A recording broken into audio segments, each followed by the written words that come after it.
5 डिसेंबरला फडणवीस तिसऱ्यांदा मुख्यमंत्री पदाची शपथ घेणार। महायुतीमधील नेत्यांचा एकमतानं निर्णय, लवकरच गटनेतेपदी घोषणा होण्याची शक्यता। सत्ता स्थापनेच्या हालचाली सुरू असताना शिंदे साताऱ्यातल्या दरे गावात मोठा निर्णय घ्यायचा असल्यास शिंदे गावी जातात, संजय शिरसाट यांचं सूचक विधान। दिल्लीमध्ये काँग्रेसच्या निवडणूक समितीची आजही बैठक। महाराष्ट्रामधील मोठ्या पराभवानंतर नेते दिल्लीत, काँग्रेसकडनं डॅमेज कंट्रोलसाठी जोरदार प्रयत्न। पुण्यामधील फुलेवाड्यात बाबा आढाव यांचं लोकशाही बचाव आत्मक्लेश आंदोलन सुरू।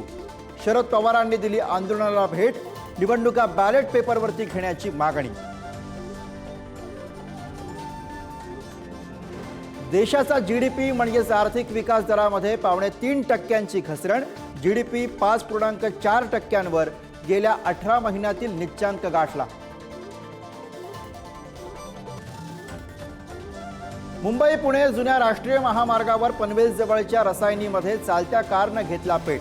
आगीमध्ये कार जळून खाक, सुदैवानं कोणतीही जीवितहानी नाही।